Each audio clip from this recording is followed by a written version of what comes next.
The more humanity strays from its origin, the more we deny our bond with nature, the farther from perfection we become. We are the only creatures on the planet that use symbols in reference to something else. We use symbols for absolutely everything the mind can conceive of. There is at least one word or icon or gesture to insinuate everything our five senses can detect, and then some. But along with this beautiful gift comes a flaw. Most people are unwilling to seek and create their own interpretations of these symbols. Instead, they blindly submit to preconceived definitions and connotations given by sources unknown. Because of this, many things have been predetermined in our understanding of life without our knowledge. Words can be perverted and used to manipulate rather than to inform. Symbols can be used to segregate rather than unite. And those given the responsibility and authority to disseminate information to the public possess the ability to do with it what they choose. Listen carefully.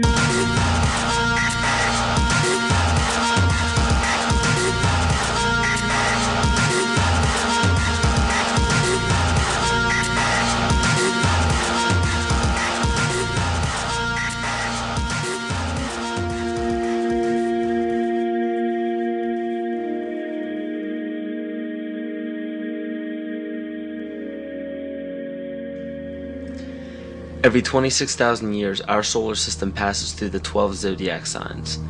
Ancient civilizations such as the Hopi, Egyptians, Cherokee, Apache, and the Mayans were aware of this great cycle and developed calendars according to it. This cycle stems from many different occurrences in nature, such as the sun's orbit around Alcyone, the central star of Pleiades, as well as the 260-day cycle of human gestation. This cycle is broken down into 5 sub-cycles of 5,125 years each, which were thought to have their own age. The Aztec calendar or Mesoamerican sunstone depicted each cycle being destroyed by one of the 5 elements. The cycle we are currently in is the age of the 5th sun, 3113 BC to 2012 AD. More precisely, this great cycle ends December 21st, 2012. Mayan cultures and civilizations were aware of this end date, and Nostradamus even prophesied about it. For Earth, which we are currently in now, is also known as the movement, shift, evolution, and consciousness. Living Maya timekeepers proclaim that the Earth has been through fire, earth, air, and water. The final element is ether, or center. The Hopi believe that the 4th world of destruction closes and the 5th world of peace begins on December 21st, 2012. The Great Cycle is broken down into what the Mayans believe to be 13 Bactans. Earth began its 13th Bactan in 1618, which was known as the Triumph of Materialism, as well as the Time of Great Forgetting, in the prediction that humanity will lose the awareness of their true bond with nature by means of external possessions. This is where ego and domination became the predominant ambition of the civilized world. Not surprisingly, this time frame was precisely when the worldwide coordination of Pope Gregory XIII forced the 12-month calendar as well as the first mechanical clock onto indigenous peoples. This is what's known as the error in time. Before the inception of the 2 instruments by the Roman Catholic Church, each year was divided into 13 moon cycles with 28 days each. But the most detrimental part of these 2 instruments is the insinuation that time was something external, something inorganic and outside the body that we must watch and obey. The 7th century Mayan prophet Pacalvatan left a powerful message for future generations of evolution. If humanity wishes to save itself from biospheric destruction, it must return to living in natural time. He also foretold of our accelerated technological society and of the damage of our collective divergence from natural law in exchange for material values. Astrology and the studies of the heavens are as old as civilization. Throughout the past several thousand years, new religions have all but replaced the pagan religions of prior years. Man has been so thoroughly fascinated with these objects in the sky that they formed constellations from them and applied stories to them. In Greek mythology, these were personified as the gods. We notice in the structures that still stand to this day that the most ancient of civilizations put forth more wealth, power, time, and effort into the locations of the stars than any other practice. this is commonly written off as simple curiosity. But the truth is becoming clearer by the day as we close in on the 0 year of December 21st, 2012. It is a common misconception that the pagan religion is rarely practiced today. In fact, paganism in its evolution is the most widely practiced form of religion. You may ask yourself how this is possible. The answer is hidden in nearly all of our current popular religions. But who would have the power and the desire to integrate a seemingly long-gone religion into such popular opposite denominations?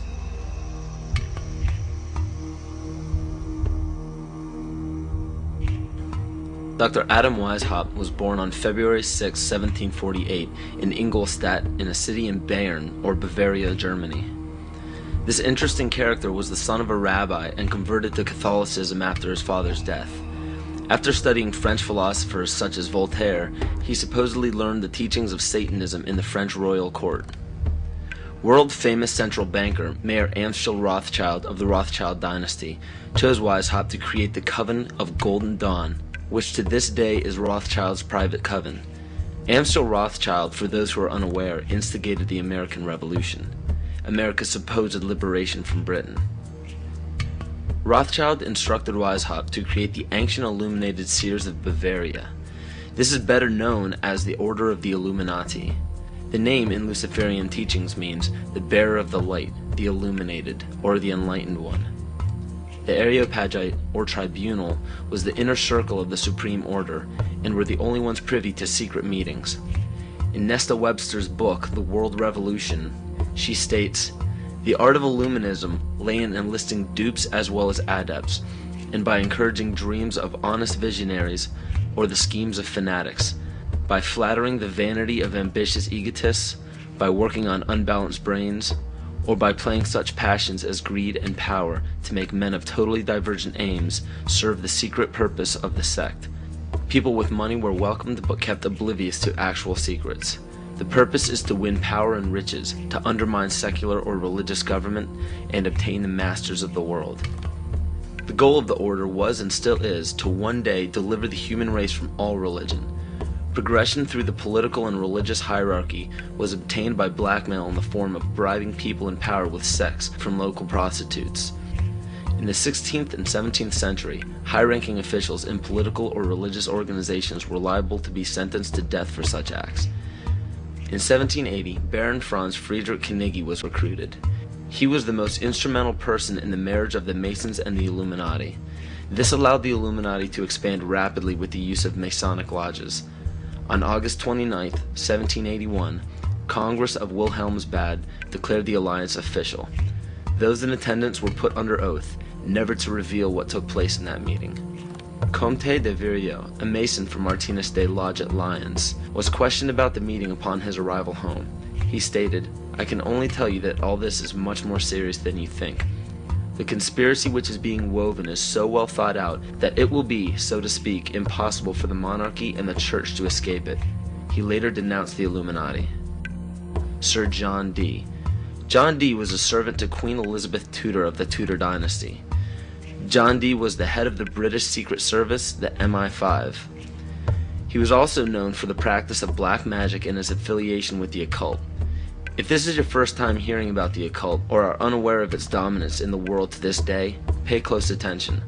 Pagan symbols, gods, rituals, and doctrines are the basis for most every religion practiced throughout the world.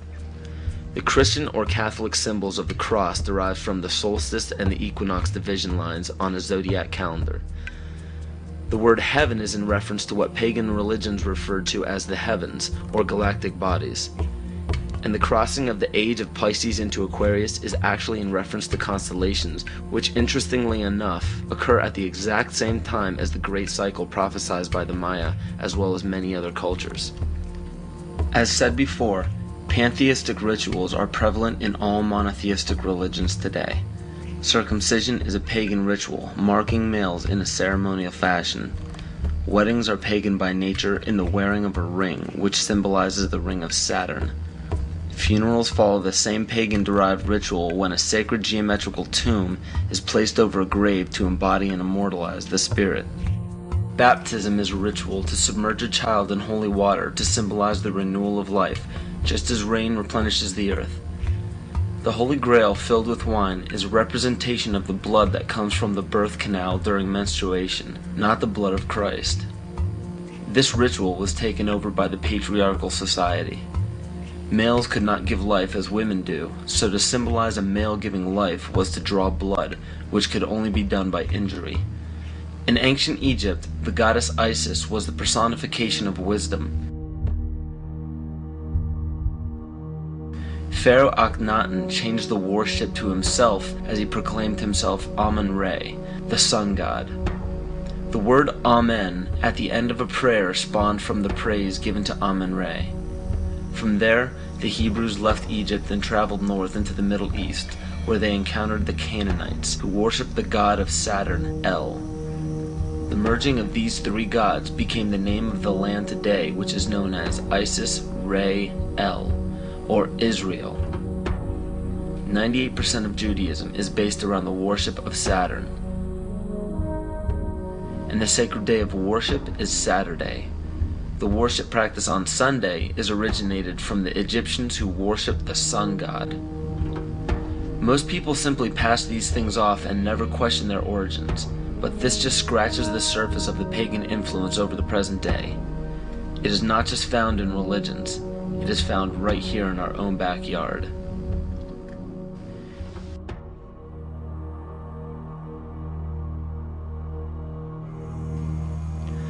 On January 22, 1783, Congress ratified a contract stating that all bills of credit emitted, monies borrowed, and debts contracted by or under the authority of Congress before the assembling of the United States in pursuance of the present Confederation shall be deemed and considered a charge against the United States for payment and satisfaction whereof the United States and the public faith are hereby solemnly pledged.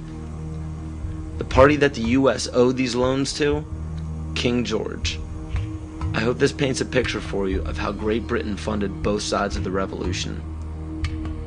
To this day, Great Britain collects taxes from the United States via the IRS. The IRS isn't even an agency of the United States government. If you don't believe me, look up IRS publication 6209. The FCC, CIA, FBI, and NASA were never part of the United States government. The U.S. government only holds shares of the stock in various agencies. Social Security numbers are also issued by the UN through the IMF. The Civil War, which lasted from 1861 to 1865, was also instigated by Amschel Rothschild to divide the United States and force it into debt with a central bank. The goal was to put the country of the U.S. back into the hands of Britain through huge loans taken out for munitions. To do this, it was crucial to put a controversial issue in limbo such as slavery. Knowing full well that the Declaration of Independence would create an uproar among southern states that depended heavily upon slave labor, it was signed in Philadelphia, Pennsylvania by 35 people, 33 of whom were Freemasons. John Brown was a Mason and a Rosicrucian who was brought to power by William Lloyd Garrison and Senator Charles Sumner, both descendants of the Illuminati bloodline. With the help of the New York Times, John Brown was built up to be a hero in the anti-slavery movement. Ulysses S. Grant, former president, was born Hiram S. Grant. This name was given to him by his father, Master Mason Jesse Root Grant. Jesse Root Grant worked for John Brown's father and then went on to work for E.A. Collins, one of the 13 Illuminati bloodlines. Ulysses S. Grant was brought to power rapidly with help from Collins. From April 1861 to May 1864, Grant went from the rank of private to commander-in-chief of the entire Union Army. Once Grant was appointed president, his cabinet consisted of 8 Freemasons, including Alphonso Taft, which was William Taft's father, who was also an ancestor of Bill Clinton. Jonas Mills Bundy was one of the 13 Illuminati bloodlines, who was also the presidential advisor to Grant as well as the next 2 presidents. And cabinet member Columbus Delano was Franklin Delano Roosevelt's grandfather. In November 21, 1933, President Franklin Roosevelt wrote, "The real truth of the matter is, as you and I know, that a financial element in the large centers has owned the government ever since the days of Andrew Jackson. Abraham Lincoln's father was A.A. Springs, who was part of the Rothschild dynasty. Lincoln's half-brother worked for Louis Cass Pasteur in the Merovingian dynasty, which was the 13th Illuminati bloodline. Pasteur also owned Jekyll Island, which was where the Federal Reserve Bank was created. In the mid-1800s, Abraham Lincoln and the Whigs were trying desperately to keep Andrew Jackson from establishing a gold standard called the Independent Treasury System. Lincoln and his party fought to set up a central bank, making such public speeches as, "Under a gold and silver standard, all will suffer more or less, and very many will lose everything that renders life desirable." This statement resounds elements of scare tactics in this speech and other speeches on the matter given by Abraham Lincoln.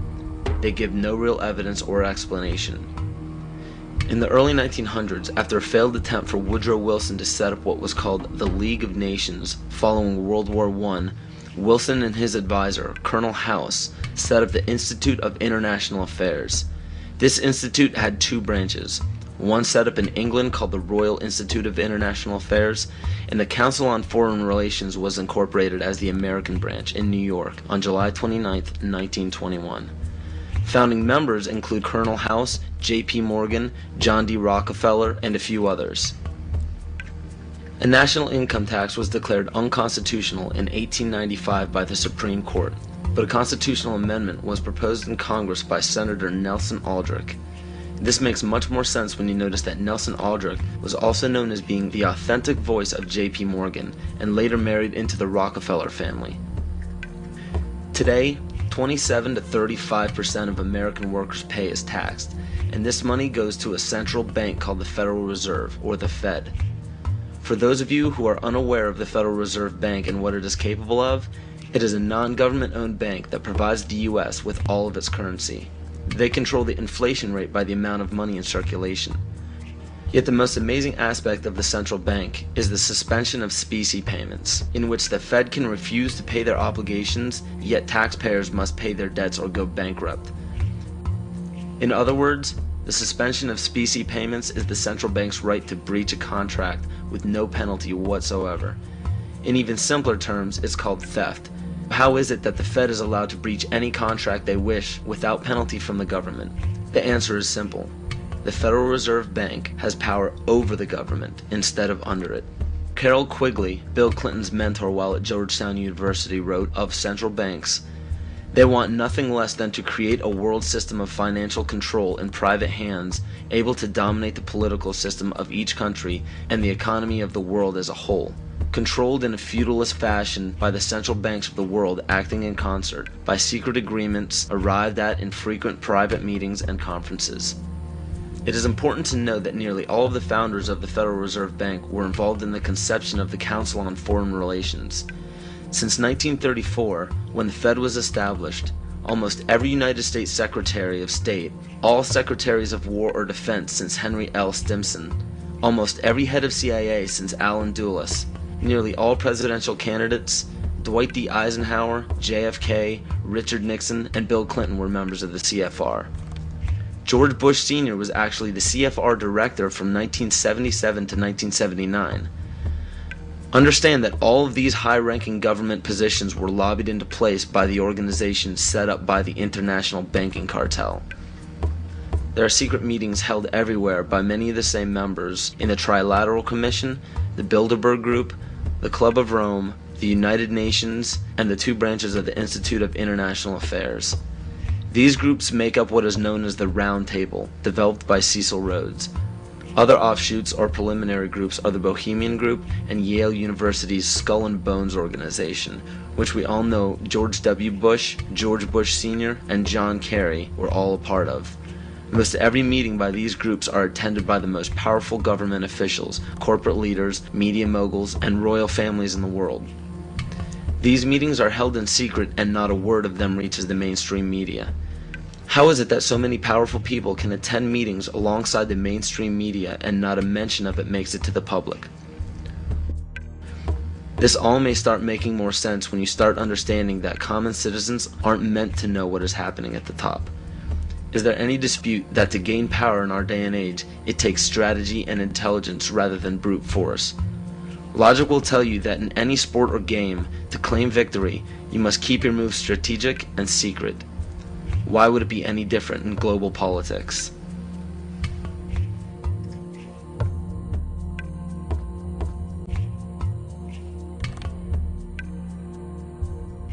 If I bring up Chess Master up here and ask him, what are the principles, Wojciech, and become a master of the game of chess, he'll say these four things. He'll say that you need a sense of patience. Now, if you don't have patience, don't even try to begin the game to learn it. He'll say you need a sense of timing. If you don't have a sense of timing, don't open the book. You have to have knowledge of your opponent, right? And then the fourth one that they'll tell you is that you need to have the willingness to make any and all sacrifices. Now, ladies and gentlemen, why are the dark side winning the game? It's because they've got infinite patience. They've been working on one thing for 50,000 years. I call that patience. They got a brilliant sense of timing because they know all about the astrology and the divination that we forgot, that our agricultural ancestors all knew about. Well, we're with the Julian calendar and we're not interested in any of that stuff anymore. We're slaves of the watch, but we don't know about the higher time to rule our own lives by. They have amazing knowledge of you. Right? They have intense knowledge of us, their enemies. And the fourth one is the clincher, isn't it? Because they're willing to make any and all sacrifices when and wherever they need to do it. But Adolf, that would break our treaty. You're a good guy. Why, you hate war. You wouldn't go back on your word. Are you kidding?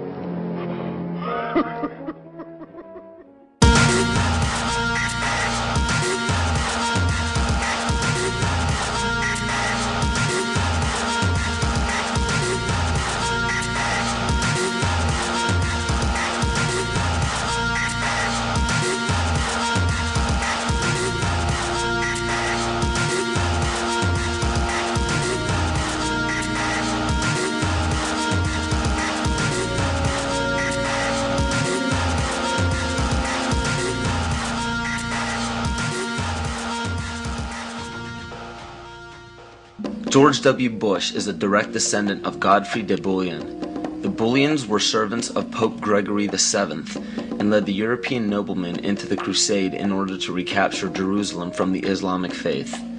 He became the first king of Jerusalem and Duke of Lower Lorraine, which was known as a major region for the bloodline linked to the Illuminati. Bush is closely related to every European monarch. He is the 13th cousin of Queen Elizabeth and Prince Charles. He also has kinship with every member of the British royal family, the House of Windsor. The House of Windsor is known for abandoning their German names after World War I due to criticism of the people. A lesser-known fact about the House of Windsor, however, is the heavy funding contribution to bring Adolf Hitler to power in the rise of World War II. The swastika is actually a symbol of the sun, referencing to the Sun Order of the occult. The word Nazi is actually Nazi, one of the Anunnaki children of Mother Goddess Ninharsag in the Sumerian texts. And even the word Holocaust is actually Yiddish for burn, sacrifice, offering. Heinrich Himmler was the commander of the SS and one of the most powerful men in Nazi Germany. Himmler was a seventh-ray occultist and was very influenced by the book Astara by George Luns, who was an Austrian mystic. This occult book mapped out the plan for a cleansing of ethnicities and bringing about one race, and to revive the ancient tradition of the Knights Templar of the Middle Ages. The Knights Templar were a group largely killed off by the French monarchy. The remaining Templar created many Masonic orders and secret societies throughout Europe, from which the Illuminati is believed to have originated. It's important to note as well that the Bush family's ancestor, Godfrey de Bouillon, was a Holy Templar himself. To this day, every single United States president, with no exception, has a direct bloodline relation to British monarchs. And on December 20th, 1993, George Herbert Walker Bush was knighted by the Queen of England as a Knight Grand Cross of the Most Honorable Order of the Bath for his leadership in the Gulf War. Does it strike you as odd that our president, our leader, kneeled before the Queen of England in a ceremony that symbolizes allegiance? So what does this all mean? It simply means that throughout every major civilization, political power has remained in a select few bloodlines, and it is desperately held in the same manner today. It is openly admitted to the public that major leaders worldwide are part of secret fraternal orders or secret meetings. But what is not disclosed to the public is the purpose of these meetings. So let me spell this out for you. The major leaders from around the world are part of a united effort to remain in power forever. To do so, the people are lured into the trap of perpetual debt, making it impossible to be repaid by the people. So in turn, all property and assets will be repossessed by the debtor. For those of you who are unaware what it means when a government owns everything of yours, it's called socialism. All of this is part of an ultimate goal of the mystery religions. The mystery religion is the paganism we've been talking about all along, but the pagan religions known to the public today are nowhere near as involved as the mystery religion. It is much less confusing than you think. Try to imagine this practice as less of a religion and more of an ambition. The ambition is to reach enlightenment. There is no superhuman intelligence or fantasy involved in this. The gifts of God are very simple. Omnipresence. The power of one being or consciousness to be everywhere at once. Omniscience. The power of knowing everything that can be known. And omnipotence. To have unlimited power.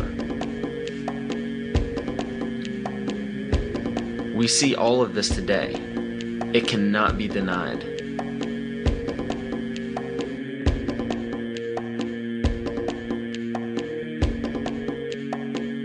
If you still don't believe that the mystery religion is present today, just look around you. There are literally thousands of statues and emblems of ancient religions on every political establishment. Even on military uniforms, these symbols are found everywhere, but not only in our country. The same emblems are found on every nation's military uniform. And why would this be? Because a life taken at a chosen time, place, and a specific manner, it becomes a sacrifice. And to further illustrate this point, on March 20th, 2003, President Bush launched a bombing of Baghdad at 5:50 Baghdad time. This lasted into March 21st. It was called shock and awe by the mainstream media, but according to the mystery religion, this date is known as the Eve of Ostara, more commonly known as the spring or vernal equinox. Occultists worship the goddess of the earth, Gaia, on this day. The Druids knew this date as the spring fertility rite, the day of feast. The war was promptly ended on May 1st, 2003. This date is known in the Druidic calendar as Beltane, or Walpurgis Night. It was named after Saint Walpurga, who was the pagan goddess of fertility. From March 20th to May 1st, the pagan ritual is to give blood to the earth and renew life to the goddess of fertility. What better time frame to declare a bloody war on the days of a ritual sacrifice and end it exactly when the pagan ritual ends? The parallels are uncanny. These are all facts written in many different sources around the world and are available to anyone to discover. Connecting the dots is up to you, but make your own decisions instead of settling for conclusions that others have put in place before you.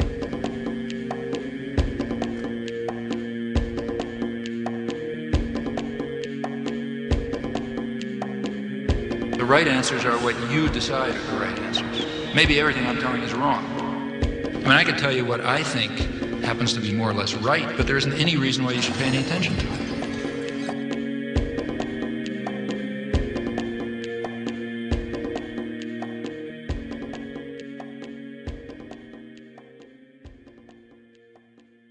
Now you know why they're out to destroy you.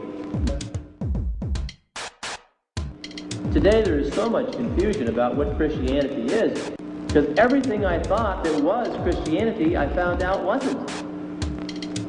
If this continues, there will be an overthrow of all things. Yea, this change and overthrow is deliberately planned. There is nothing going on today in the United States of America by accident. Nothing. There is nothing going on in the Catholic Church today that's happening by accident. They were acting on an ancient hope that is meant to be fulfilled. If you understand esoteric writing, what you do is you try to confuse so the common people like you will not understand what's said. So you take an idea and you put it at the beginning and the end of the sentence, and then you intersperse all sorts of things in the middle to confuse common people like you. And it all goes back to these ancient times and tapping into the mystery religions. The occult is in total working control of America today, and that is why we're at war in the Middle East. What is it all about? It is part of the continuing world revolution. It is part of the move to bring about World War III and ultimately then the one world order and the new world religion. This information is backed up by scholars, teachers, philosophers, doctors, and professionals in every respective field, all around the world. The reasons why the majority of people don't know about this is because over 80% of the population gets their world news strictly from the mainstream media. And if you trace every major media station's chain of command to the top, you will find the same people who own the corporations that lobby every high-ranking political official into place. It's a media of belief, a media of belief. The whole media is controlled by a few corporations thanks to deregulation by the FCC. You mean Disney, Fox, Westinghouse, and good old GE? They own networks from CBS to CNBC. They can use them to say whatever they please and put down the opinions of anyone who disagrees. Or stuff about PCBs. What are PCBs? They come from electric power plants built by Westinghouse and GE. They can give you lots of cancer that can hurt your body. But the big shots don't care. They're all sitting pretty thanks to corporate welfare. What's that now? They get billions in subsidies from the government. It's supposed to create jobs, but that's not how it's spent. They use tax and soft money to support congressmen who will vote for weapons programs again and again and let them dump toxic waste where the young ones play. INGE made the bullets that shot JFK. You contribute to this chain every time you buy a product sponsored on this show. That's what NBC doesn't want you to know. So the next time, please stand by, please stand by. It means there's technical difficulties.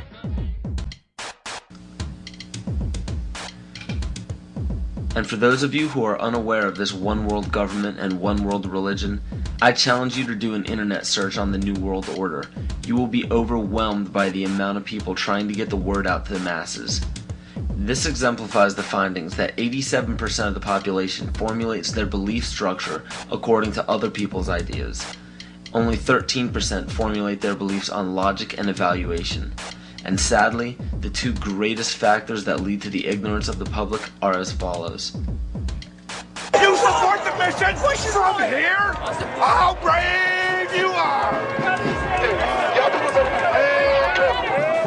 Real careful as you march towards that Capitol building.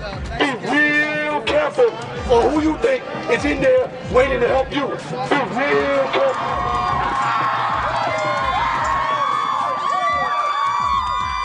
Groupthink. We're on our way to a one-world government. Unless we, the people, say no, this will not be tolerated.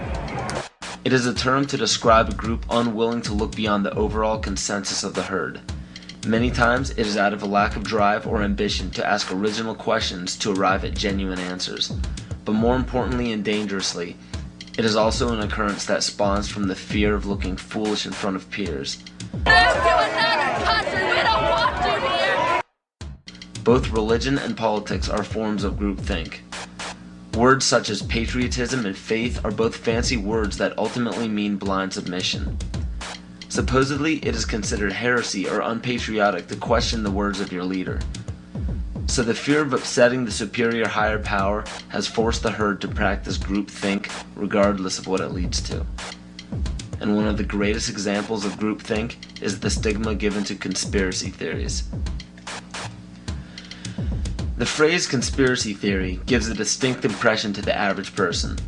The JFK assassination, Area 51, Roswell, government cover-ups, strange disappearances. These subjects probably sound a bit too fantasy for the average person, and it's quite understandable. They're supposed to sound made up. Throughout the mistranslation of time and embellishment of these stories, facts were added or omitted. Some may be true and some may be false, but one thing is for sure. If a global secret needed to remain hidden yet began emerging among the public, the best cover-up is to embellish or alter the story until it sounds ludicrous. So what happens when the secret involves the government and the government has intimate ties to the mainstream media, and the mainstream media, as said before, has been proven to sway at least 80% of the public's opinion? The logic is undeniable. Media in every form is put in place to make people feel stupid for even keeping an open mind towards conspiracy theories. Movies, books, fairy tales, and folklore are all tools to make the average person feel insane for supporting or believing in a conspiracy. And why shouldn't they? Our leaders have no problems telling us not to investigate or believe in these theories. Let us never tolerate outrageous conspiracy theories concerning the attacks of September the 11th. Malicious lies that attempt to shift the blame away from the terrorists themselves. The most basic of pagan practices is the control of human population to have a perfect balance between man and nature. The goal is to bring the population down to 500 million, which is over a 90% reduction in humanity. Now that we have abandoned everything we've been trained to think prior to this moment, we can start looking at the world for what it is, instead of what people tell us it is. Open your eyes today as if you've never seen the world before, and you will begin to notice that the goal of population reduction is everywhere around us.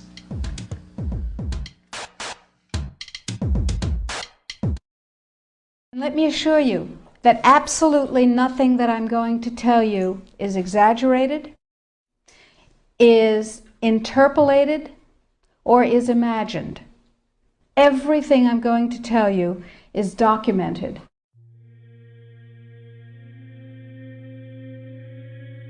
He who controls food controls the world. Well, they said in 1962, we're going to work toward total global implementation of Codex Alimentarius on December 31st, 2009. They were sort of guidelines. Now, Codex Alimentarius Commission is administered by the World Health Organization, WHO, and the FAO, the Food and Agriculture Organization. They fund Codex and they run it at the request of the UN. So they're mommy and daddy to Codex Alimentarius. In 1994, Codex, with no notice here in this country whatsoever, declared nutrients, put on your intellectual seatbelts, declared nutrients to be toxins. They're poisons. Under Codex, every dairy cow on the planet must be treated with Monsanto's recombinant bovine growth hormone. Furthermore, under Codex, every animal used for food on the planet must be treated with subclinical antibiotics and must be treated with exogenous growth hormones.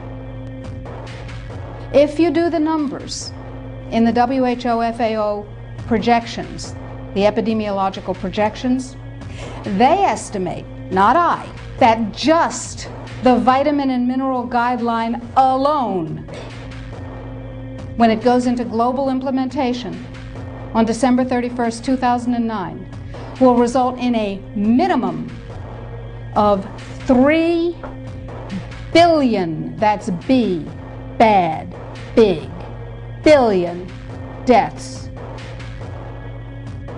1 billion through simple starvation. Those folks who die are not particularly economically successful from the point of view of the corporations, but the next 2 billion, they will die from the preventable diseases of undernutrition. Who will live? probably those people who are wealthy enough and powerful enough to have their own pushers of clean food and nutrients. So we need your help, because the United States leadership is what's going to literally save the population of the planet. The UN has put out dozens of public documents where they're calling for an 80% world population reduction. In fact, at the Beijing Women's Conference, the World Conference, back in 1997, the head of the UN Food Program said, "We will use food as a weapon against the people."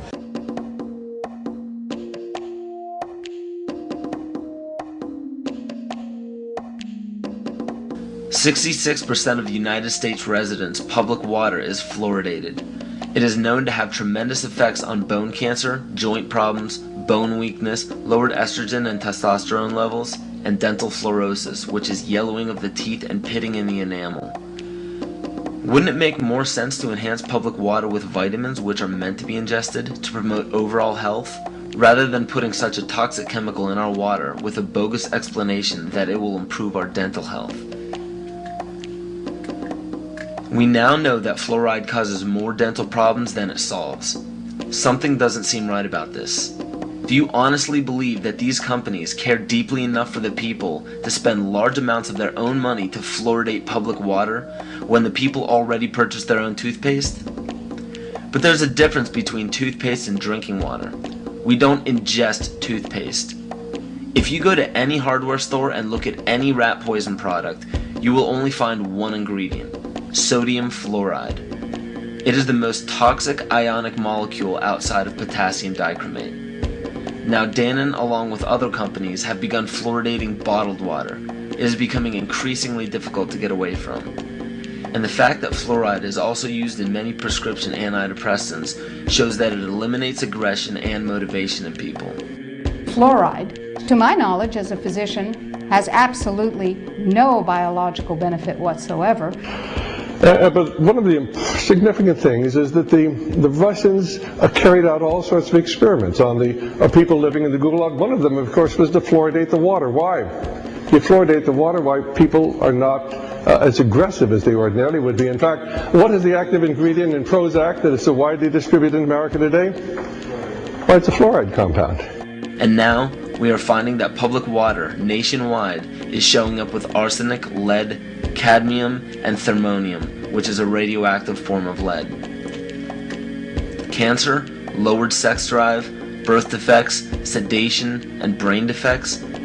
Does this not sound like a wonder drug for anyone aiming to control a population? It's quite astonishing, Paul, the degree to which environmentalists have not been educated about fluoride. You know, people have an unconscious trust in their doctor or their dentist, and if you can persuade doctors and dentists that fluoride is safe and good, then you're able to reach the rest of the nation. People believe their doctors and dentists, and that was a way of promoting fluoride for Bernays. Fluoride was killing their cattle, destroying their crops. Fluoride given to rats had produced bone cancer and liver cancer, and that those results had been doctored to make it look as though fluoride hadn't caused as much cancer.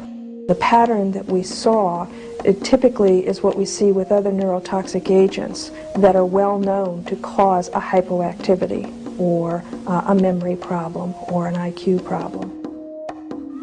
When I first presented the results of these studies, one of the individuals sitting and listening to the results, he says, "Do you have any idea what you're saying?"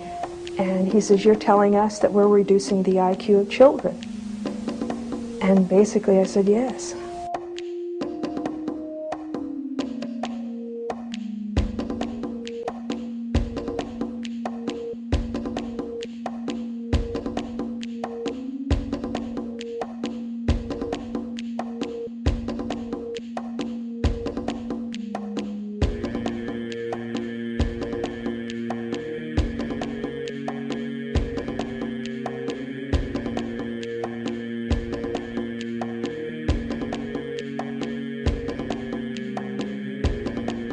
Aspartame.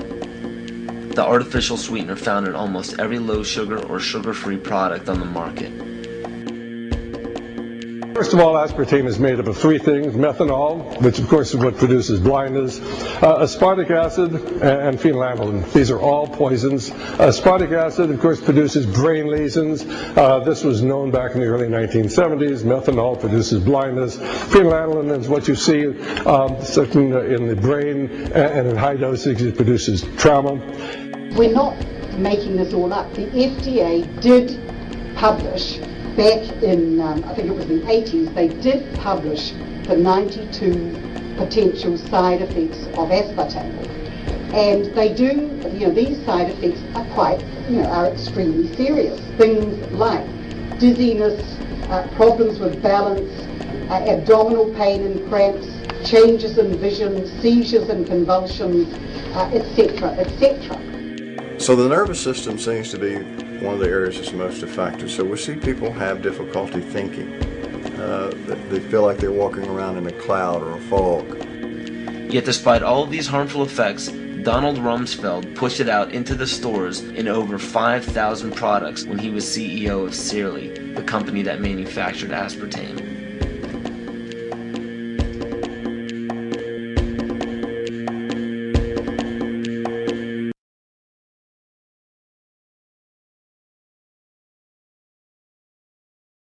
The sustainable goal is the elimination of the middle class. The world cannot support 6 billion people.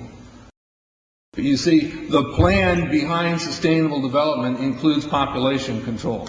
It's a program for land use control, education control, and population control. The leaders of the sustainable movement say that the world's human population should not exceed 500 million people. That's a 93% reduction of today's population levels.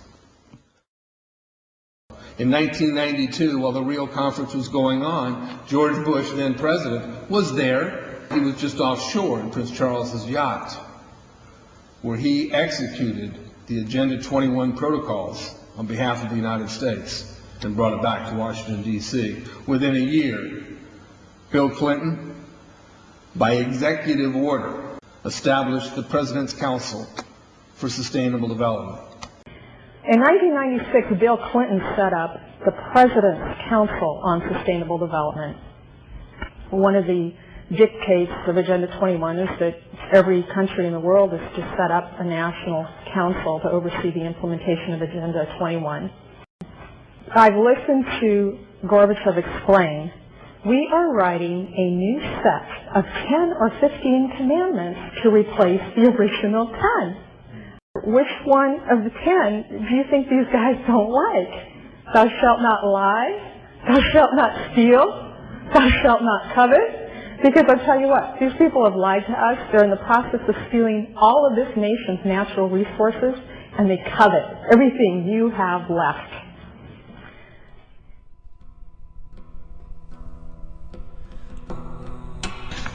To explain the map, the red are areas that are to be off limits to human beings. If you live there, you won't. The yellow areas are the areas for major control of all human activity.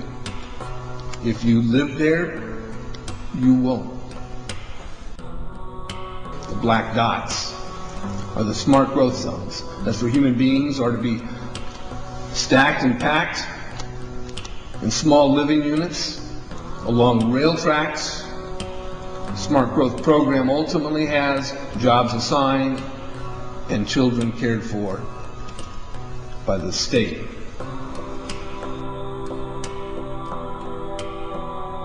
And in conjunction with Codex Alimentarius, food will be limited and water consumption will be decreased to 10 gallons per day per person.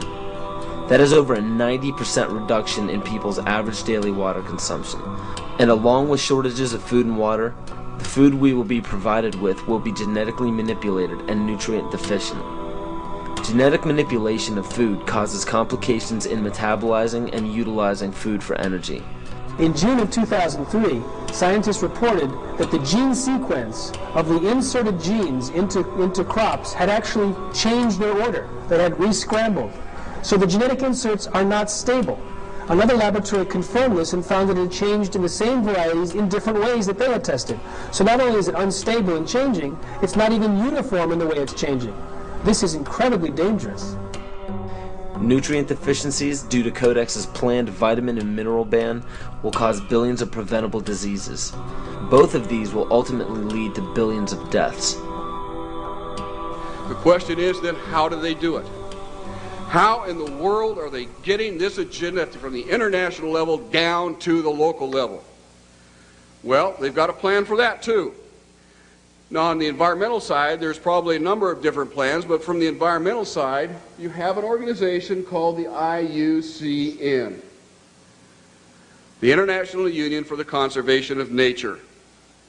Been in existence since the United Nations was created. It's not part of the United Nations Charter. It's a scientific advisor to the United Nations. But through the IUCN, such programs as ecosystem management, American Heritage Rivers, the Clean Water Initiative, the Endangered Species Act, and all the rules and regulations of the EPA, U.S. Fish and Wildlife Service, the U.S. Forest Service, the U.S. Park Service, and so forth. They also discuss property rights in this particular document. They say that property rights are not absolute. They're not unchanging. They're not inalienable like our Constitution and the Declaration of Independence states. Rather, they are a complex, dynamic, and shifting relationship between two or more parties over space or time. In a biocentric approach, says the IUCN, the rights of nature are defended first and foremost on the grounds of the intrinsic value of animals, plants, rivers, mountains, and ecosystems, rather than simply on the basis of the utilitarian value or benefit to human beings. In other words, nature comes first. Nature's needs comes before man's needs. In a religious context, it's called pantheism, the belief that nature is God. It goes on to say, even worse, people are then members of a community of beings, like human beings, living and non-living. So a rock is now elevated up to the status of a human being, and they are both equal in the eyes of this belief system. It's not hard to imagine that if you believe that humans are the cause of all the Earth's problems, that we're overpopulated. They give two solutions, and only two, to this problem.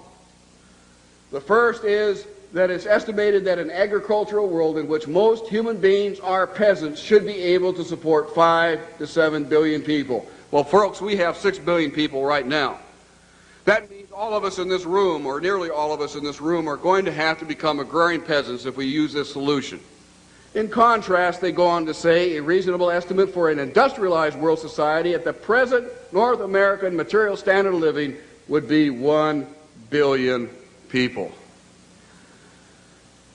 So if we wanted to maintain our current standard of living, we would have to reduce the Earth's human population by somewhere around 70%.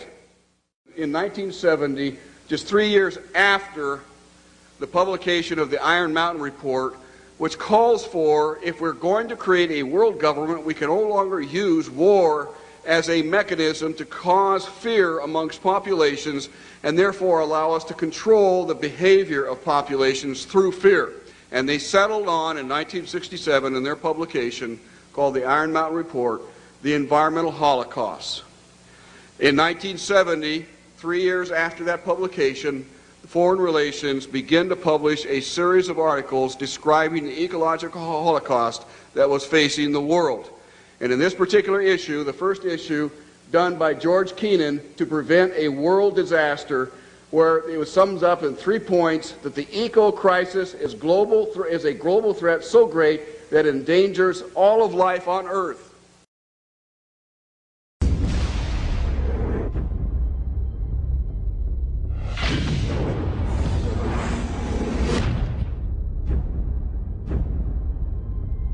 If you look at the 10 hottest years ever measured, they've all occurred in the last 14 years. And the hottest of all was 2005. We are causing global warming. This is really not a political issue so much as a moral issue. Temperature increases are taking place all over the world, and that's causing stronger storms. Is it possible that we should prepare against other threats besides terrorists? The Arctic is experiencing faster melting. If this were to go, sea level worldwide would go up 20 feet. This is what would happen in Florida. Around Shanghai, home to 40 million people. The area around Calcutta, 60 million. Here's Manhattan. The World Trade Center Memorial would be underwater. Think of the impact of a couple 100,000 refugees, and then imagine 100 million. Those who deny global warming are just flat out wrong. Ellen Goodman from the Boston Globe wrote, "Let's just say that global warming deniers are now on par with Holocaust deniers." Scientists silenced for questioning the threat of global warming. I know that I've had several friends who have essentially been told that if you speak out on climate change, you must do so as an independent citizen. If you do so through our organization or through our institution, you will essentially be fired. Once you realize how many holes there are in the consensus solution, you may begin to open up your mind to the other side of the global warming debate as a whole. The only consensus I'm aware of is that it's warmed in the last century. They completely ignore the fact that there's this thing called the Oregon Petition that was signed by 19,000 professionals and scientists who don't agree with the idea that we are causing climate change. I can't tell you how many calls I've received from parents saying their kids are now being shown an inconvenient truth completely unchallenged, not just in science class, but in art and math classes. I have to speak out and say that the science we have is still incomplete, and the science we're being told by the IPCC is really incorrect science. Global warming paradoxically causes not only more flooding, but also more drought. Big hurricanes, tornadoes, fearsome diseases, polio, tuberculosis, West Nile virus, avian flu, SARS, polar bears that have actually drowned, mosquitoes, caterpillars, communism, it's slavery, global warming, global warming, global warming. Aurelia Pecci, who actually created the Club of Rome, and it's the inner circle of the global elitists in 1991, stated that while searching for a new enemy to unite us, we came up with the idea that pollution, the threat of global warming, and the like would fit the bill. All of these dangers are caused by human intervention. The real enemy then is humanity itself.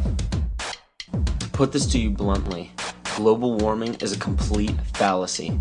Al Gore received the Grammy and the Nobel Peace Prize for a film that is filled with holes and mistruths. Ice cores taken 2,000 meters below the surface have enabled us to look at the last 160,000 years. We believe that in Greenland, the medieval warm period was about 1.5 degrees warmer on average than today. And they also show consistently warmer temperatures thousands of years ago before man-made greenhouse gases existed. Approach our time, we can see that in the period between 4,000 years ago and back to the period 2,000 years ago, which is actually the Roman age, the temperatures have been decreasing in Greenland by 2.5 degrees. Al Gore is made out to be a revolutionary figure attempting to save the planet, which is quite true. He just doesn't mention the fact that saving the Earth doesn't involve you. According to his agenda, it will result in massive land repossession and extreme limitations on food and water and fossil fuels for the public. And please note that Al Gore is a sustainable developer. The global warming lie is very popular today because it receives major media coverage and has an attractively titled goal of saving the planet. But how does this tie in with Agenda 21? The result of the 1992 Earth Summit Conference in Rio de Janeiro was the Kyoto Treaty. The Kyoto Treaty states that every country must drastically reduce the use of fossil fuels by mandate of the United Nations. Concentrations of greenhouse gases in the atmosphere are at their highest levels in more than 200,000 years. If the trend does not change, scientists expect the seas to rise 2 feet or more over the next century. Island chains such as the Maldives will disappear from the map unless we reverse the predictions. Thank you very much. And as of June 2007, 172 nations and other government entities have ratified the treaty. And if you were wondering how this ties into putting the Earth's priority above human survival in accordance with pagan beliefs, every country's deadline for the implementation of Agenda 21 and the Kyoto Treaty is in 2012.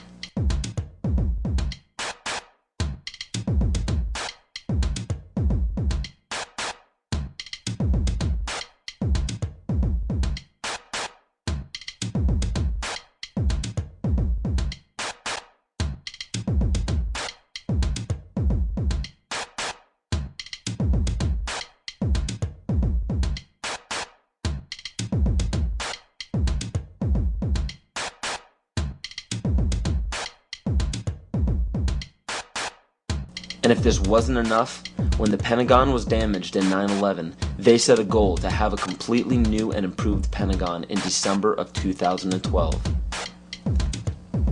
So Codex Alimentarius goes into effect at the end of 2009, which gives it 3 years for the Codex regulations on food to create billions of preventable diseases and deaths. When citizens of every nation are dying of starvation and diseases and fear for their lives because of global warming and major catastrophes, they will do what the public has been proven to do in times of great peril.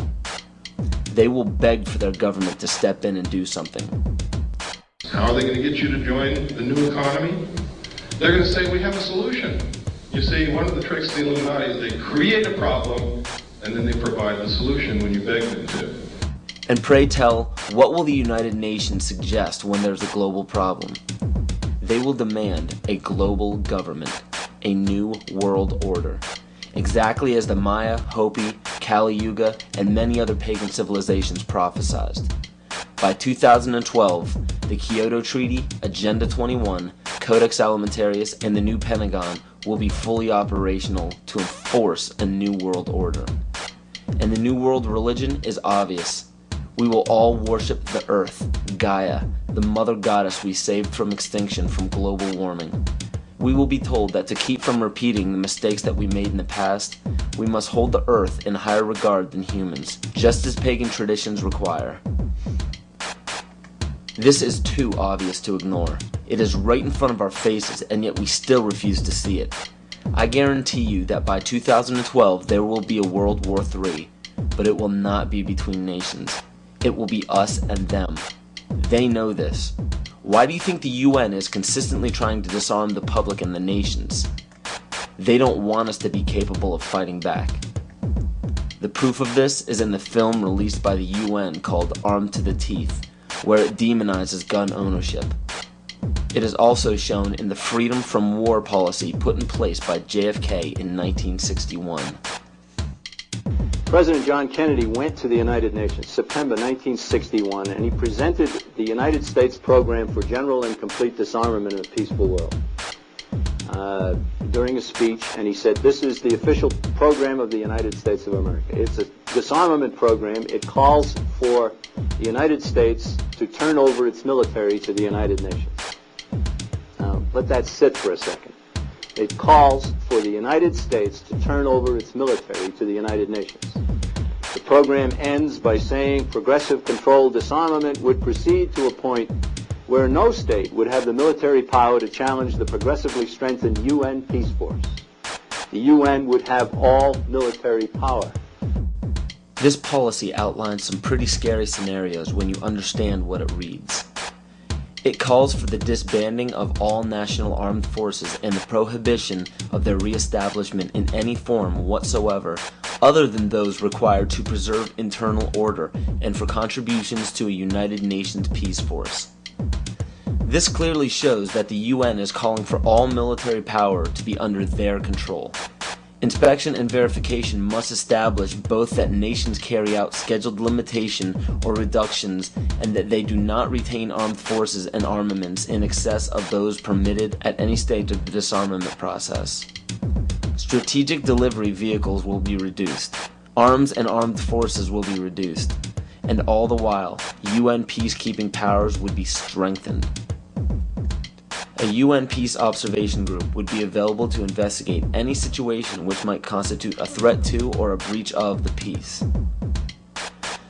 establishing of a permanent international peace force within the United Nations, and depending on the findings of an experts commission, a halt in the production of chemical, bacteriological, and radiological weapons, and a reduction of the existing stocks or their conversion to peaceful uses.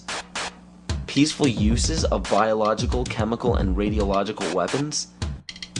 Do you see how they are perverting the word peace and making this policy sound unilaterally good? There is no other way to read this publication. It clearly states that all nations will hand over their military forces to a global United Nations military.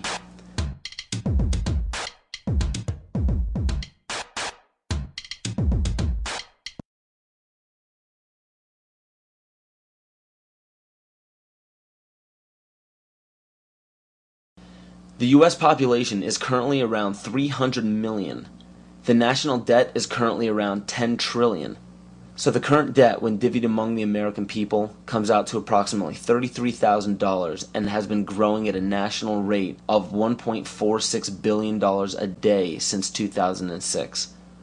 Now with electronic banking, wire transfers, and credit cards, people have less physical custody of their money. As of right now, the amount of money in circulation is not able to cover the national debt. This was carefully planned since the inception of the Federal Reserve Bank. And the next planned step by the elite is already in play. George Bush signed a bill implementing the North American Union. President Bush signed a formal agreement that will end the United States as we know it. And he took the step without approval from either the U.S. Congress or the people of the United States. I think one thing people who are dollar-based need to focus on is the Amero. That's the one thing that nobody's talking about that I think is going to have a big impact on everybody's life in Canada, the U.S., and Mexico. The Amero is the proposed new currency for the North American community, which is being developed right now between Canada, the U.S., and Mexico to make a borderless community, much like the EU, and the dollar, Canadian dollar, U.S. dollar, and the Mexican peso replaced by the Amero. You see, the domination of government by business is called fascism. And I'm kind of wondering how many people know what NAFTA is, the North American Free Trade Agreement. Because under Chapter 11 of the NAFTA agreement, NAFTA tribunals trump all U.S. law if it conflicts with either A, World Bank's International Center for the Settlement of Investment Disputes, or B, UN Commission for International Trade Law. Now, that sounds scary enough, but when you understand what that reads, it also gives the power to violate the First and Second Amendment, which is saying, bye-bye to the Constitution. This will weaken national sovereignty and bankrupt the dollar we use now. After this happens, the Fed will call in all debts. When the debts cannot be repaid by the people, assets will be seized. And by this, I mean absolutely everything you own, including your property, your home, your vehicle, your furniture, and the clothes on your back. This plan is already in progress. And when it takes place, you will literally be owned by the Federal Reserve Bank. This is how Agenda 21 will be implemented. The seized land will be given back to nature, and the people will be placed in smart growth megacities.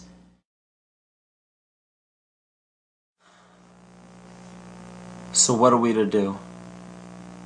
There's an overabundance of information out there for anyone to see pertaining to why this situation seems so hopeless and out of our control. But in all honesty, there's even more information out there about how to protect ourselves. The only problem we face is that most people don't know how to apply this information to their own lives, and rarely anybody takes the time to spell it out for us. There are many great teachers out there. Teachers who have dedicated their lives to protecting the people who need protecting the most. The teacher has the most difficult role in our society because nobody likes attaining true knowledge. True knowledge encompasses all aspects of existence, good and bad. Most others do not. Hearing true knowledge upsets people because it implies that we were wrong at one point in our lives. And another character flaw is our desire to apply absolute truths to unstable foundations in our life. When we do so, we build a structure that we hope will define us best when we're reaching the end of our life on earth. So everything we think we are, everything we tell others we are, everything we base our life-changing decisions off of, is all depending on a foundation that could crumble at any moment. And because we've been told our entire lives that there are certain guidelines and mores we must follow to be a decent human being, we deny everything that may pose a threat to our unstable foundation. This is why we despise true teachers. We lump these teachers into the same category as terrorists, and the method for spotting these teachers and terrorists are just as flimsy and ridiculous as the methods used to spot witches. We have found the witch, may we burn her? How do you know she is a witch? She looks like one. Yeah, she looks like one. Bring her forward. I'm not a witch, I'm not a witch. But you are dressed as one. They dressed me up like this. And this isn't my nose, it's a false one. Well? Well, we did do the nose. The nose? And the hat. But she's a witch. Did you dress her up like this? No! No! Yes. Yeah, I bet. She has got a wart. What makes you think she's a witch? Well, she turned me into a newt. A newt? We got better. Burn her anyway! William Cooper, a loving father and husband, friend of many, simply a teacher trying to better humanity and protect fellow citizens across the globe. They became a mystery to the others, and the priesthood was born. No king ever existed without the permission of the priesthood. The kings never had the power and don't to this day. Kings exist at the whim of the real power, which is the priesthood standing behind the throne. It is a method of encoding information through a system of mathematics and numbers. It is some of the most ancient knowledge that man has ever possessed and has been kept secret and given only to those who have proven themselves worthy through the process of initiation. There's a method to their madness. There's really not much method to yours, because you're operating from a place of ignorance, and until you change that, you're going to be bumbling around, bumping into each other, saying and doing the wrong things, not understanding the nature of your enemy. And if you don't understand the nature of your enemy and the weapons they use, you cannot fight that enemy. You can't fight the battle. You shouldn't even be on the battlefield. Supposedly, a CNN reporter found Osama bin Laden, took a television camera crew with him, went into Osama bin Laden's hideout, interviewed him and his top leadership, and he came out and told everybody, within 3 weeks, Osama bin Laden is going to attack the United States and Israel. Now, don't you think that's kind of strange, folks? You see, because the largest intelligence apparatus in the world, with the biggest budget in the history of the world, has been looking for Osama bin Laden for years and years and years, and can't find him. Some doofus jerk-off reporter with a camera crew waltzes right into his hideout and interviews him. And I'm telling you, be prepared for a major attack. But it won't be Osama bin Laden. It will be those behind the New World Order. I wonder what Osama bin Laden's targets are supposed to be. And if they don't, if this doesn't materialize in the next 2 or 3 weeks, it will eventually materialize, because they haven't succeeded in getting the guns out of the hands of the American people, nor have they succeeded in taking our freedoms away. And so I can tell you with a certainty, they must do something terrible in order to stop this backlash and regain the sympathy of the mass herds of sheeple out there. This is how it feels to be alive. This is how it... What is our common bond truly? Freedom. Freedom! Without freedom, you can't be a Christian no matter what denomination you belong to. You can't be a Buddhist. You can't own a donut shop. You can't drive from here to Oregon. You can't be an American because that's what it's all about, and it's the only thing that it's all about. Nothing else. Nothing else. You don't really understand sometimes what a terrible burden it is to know some of the things that I know and try to wake people up and impart this knowledge to them and find out that they just have walls built in front of them. They want to be slaves. That's why my broadcast scares the hell out of socialists. You see, what happens when you broadcast the truth is you piss everybody off.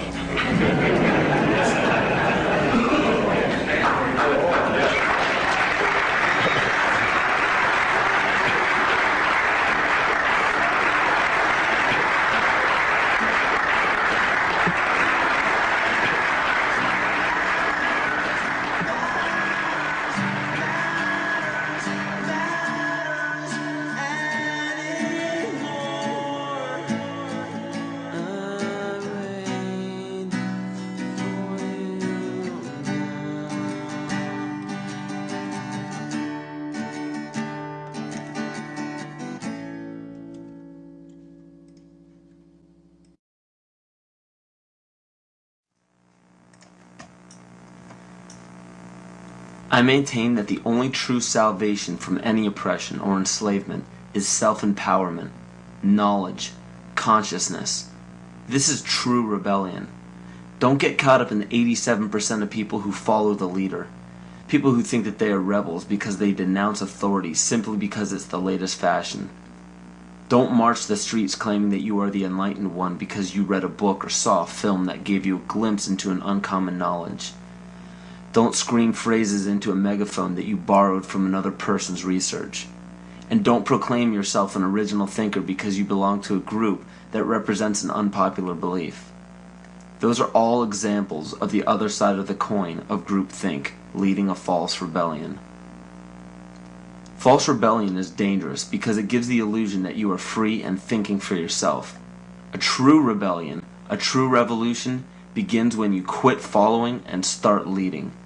And those who end up following you should be taught by you to quit following you and start leading. And the only way to lead successfully is by fully understanding your rights as a human being on this planet. We have very powerful tools on our side called the Bill of Rights and the Constitution. These documents state that no government can deprive us of our natural rights. So how is it happening? You must understand that the elite group controlling our government, our educational system, agriculture, and media are also in control of our free enterprise. Free enterprise is our economic system or our means of production, privately owned and operated for personal benefit. Free enterprise cannot legally be taxed unless it volunteers itself. The reason why income tax seems inescapable is because most every job on the planet requires you to sign a number of documents with fancy wording stating that you are agreeing to be a representative of a corporation or entity. What all of this means is simply that when you sign working papers, which are required by pretty much every employer that you apply to, you are waiving your rights as a natural person protected under the Constitution and agreeing to represent an artificial person that is not protected under the Constitution. It's difficult to avoid because if you do not sign the document waiving your rights, you won't get the job. So why does every employer voluntarily pay taxes, which leads to the requirement of those documents? Because without doing so, the business loses all state and federal benefits provided to private or commercial business. And furthermore, most people simply accept the mistruth that income tax is required by law without investigating it. When your name is presented on a document with the first letter of your first and last name capitalized, it represents capitis diminutia minima, which occurs when a man's family relations alone were changed. It's a minimal loss of rights. When your last name appears in capital letters, it represents capitis diminutia media, which occurs when a man loses his rights of citizenship but not his rights to liberty. This means you can be fined and penalized but not enslaved or imprisoned. But when your entire name is capitalized on any document, it represents capitis diminutia maxima, which states that a man's condition changes from freedom to bondage. All rights of citizenship and family rights are surrendered. This means you can be fined, imprisoned, and enslaved in any amount for any duration at the whim of the state's suggestion. But it is important to note that if you do not legally bind yourself to these documents stating that you waive your rights and represent a corporation, you do not have to attend any court. There are two kinds of law on the earth, as I've said. One is called civil law, which is the law of the land, and one is called maritime admiralty, which is called the law of water. The maritime admiralty is banking law. So consequently, the corporation and government and people who want to control you, they create a second you, and that second you that they control, that they created, is all capital letters. Check it out. Anytime you get a bill, you get a lawsuit, you get a fine, a ticket, somebody sends you a bill from the Department of Water and Power, check it out on your driver's license, on your Social Security card, on your insurance cards. Anything having to do with business, your name will always be in all capital letters, because only all capital letters can be dealt with by banks and government. You need to wake up and find out how this stuff really works. Because once you understand that you don't need to submit yourself as an American to a British commercial venture called courts. You're an American. You don't need to go to court. There's nobody. You only go to court because you agreed to go to court. When they send you a subpoena to court or a summons to court, and they've sent you something, you look at it and say, hey, Jack, that's not me. That's in all capital letters. All capital letters is a corporation. Those who are charged under these maritime admiralty courts usually don't understand that they are voluntarily being fined and imprisoned.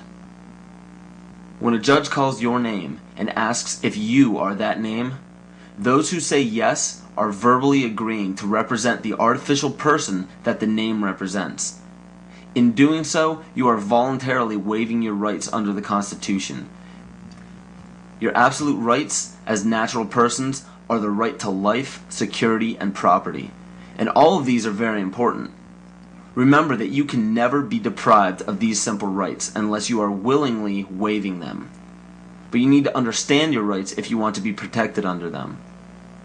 When sustainable development is knocking down your door for the right to your property, you need to understand your inherent right to your property, which extends from the visible surface to the center of the earth.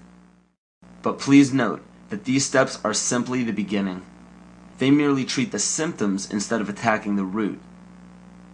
To understand fully how to protect yourself, you need to understand your origin.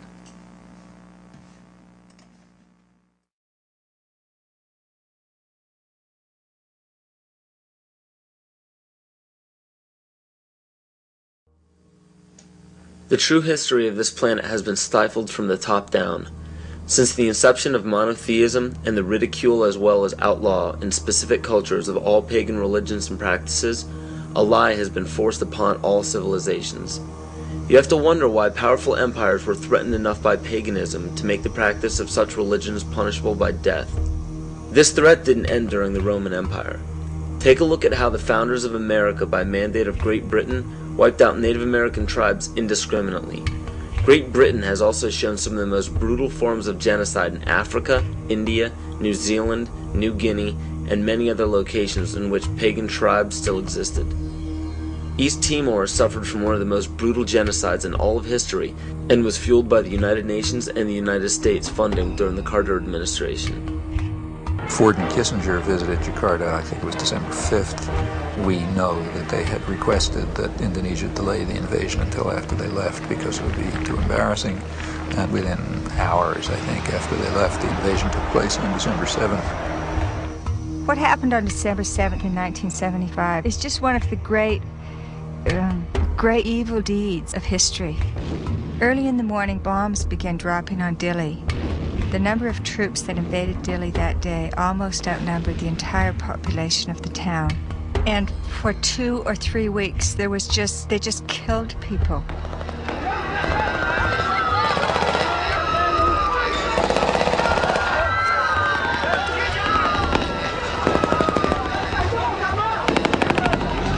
So the Timorese were fleeing into the jungles by the thousands. By late 1977-78, Indonesia set up receiving centers for those Timorese who came out of the jungle waving white flags.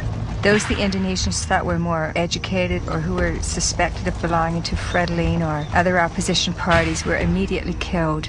They took women aside and flew them off to Dili in helicopters for use by the Indonesian soldiers.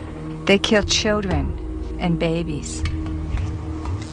But in those days, their main strategy and their main weapon was starvation. By 1978, it was approaching really genocidal levels. The church and other sources estimated about 200,000 people killed. The U.S. backed it all the way. The U.S. provided 90% of the arms. Right after the invasion, arms shipments were stepped up. When the Indonesians actually began to run out of arms in 1978, the Carter administration moved in and increased arms sales, and other Western countries did the same. Canada, England, Holland, and everybody who could make a buck was in there trying to make sure they could kill more Timorese. The last thing that the ones in power want is a sovereign group or tribe setting a positive example for others. It is important to note that followers of monotheistic religions are not to blame, just as not all members of Freemasonry, intelligence agencies, fraternal orders, or political organizations are part of the esoteric agenda that is being carried out in all upper echelons of society. And it's difficult for people to comprehend, but paganism is no more dangerous than understanding surgical procedures. The knowledge can be very useful when applied properly, yet it can also have very detrimental effects if misused or abused. Understand that most all of these problems are not by mistake, but by design. Most people do not understand how colors, shapes, catchwords and phrases, and biological timings are all used as talismans to affect humanity on an emotional and spiritual level. Colors are used hypnotically in every news channel and corporate advertisement. Fast food chains typically use vibrant reds, yellows, and whites in their restaurants to cause the customers to feel hurried and restless. This helps the customers filter in and out quicker to make for more customers. Fine dining restaurants, on the other hand, use very earthy, natural colors such as soft greens, blues, and browns to calm the senses and to make for a more lengthy and peaceful meal. And the same goes for the music that is played at these establishments. Specific musical notations and progressions can give relaxing or exciting stimuli to the body without our knowledge. The music industry goes even further and uses natural rhythms of the heart to map out the tempo of pop songs. This is why 72 beats per minute is used very frequently in pop music. Music is not a product of culture. In 1986, the National Academy of Science found that infants prefer consonant sounds such as perfect fifths rather than dissonant ones. This is just a small example of our natural ability to understand sound. So be very careful when placing a child in front of a TV or near a stereo. Those who believe that children cannot comprehend violence on a TV screen or aggression from music are thinking strictly with the left brain.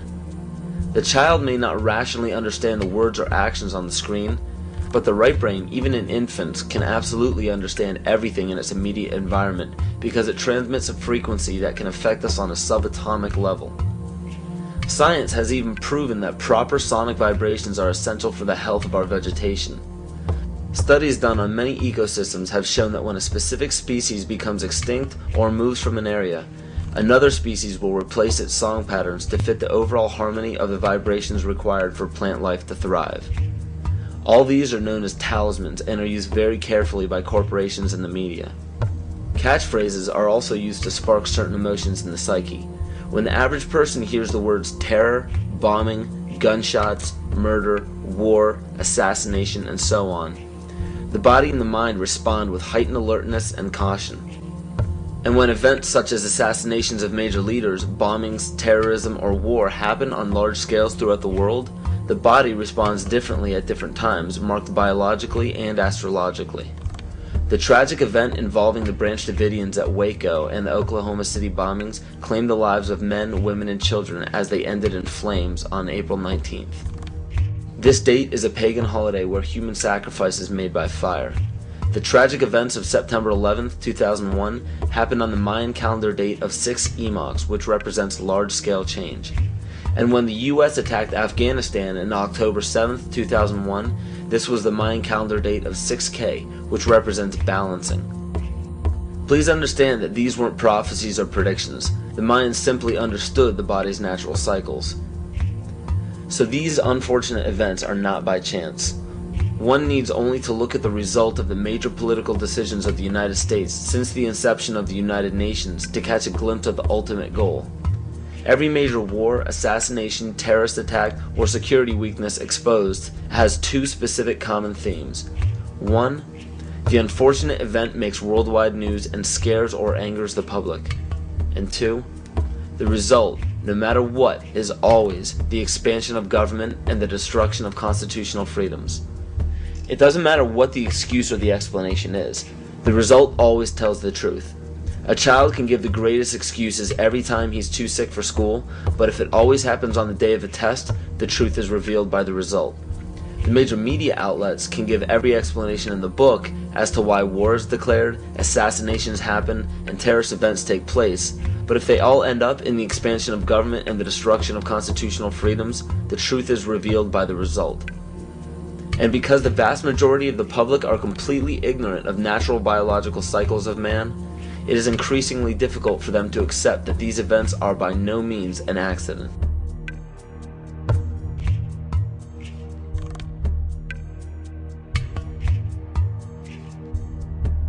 In my rolling on the floor and trying to protect myself from the heat and being in the pitch black, not able to see, that the voices of those behind me screaming kind of got through to me.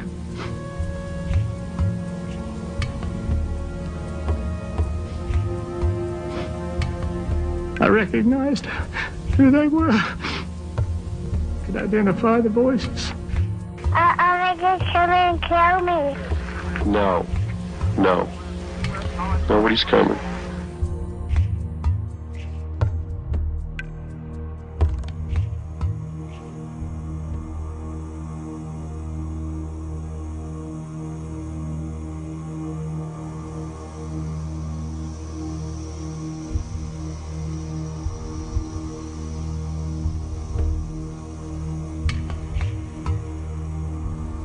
Was a statement reportedly made by Attorney General Janet Reno during an interview on 60 Minutes.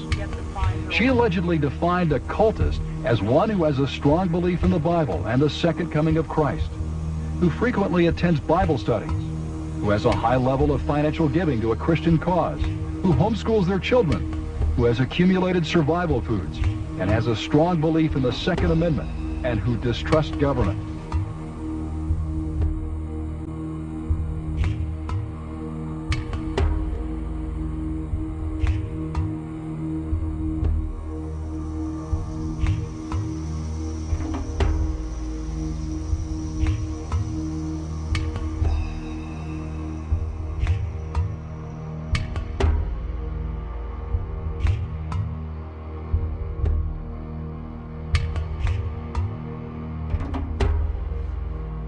Through federal authorities that a second bomb has been found inside that federal building in Oklahoma City. It was an explosion at 9 o'clock this morning that did that damage you're looking at right there. Well, I just took a look down the street at the Morrow building again. I see another bomb truck going, so apparently they're going to try to get out that third bomb that's been talked about.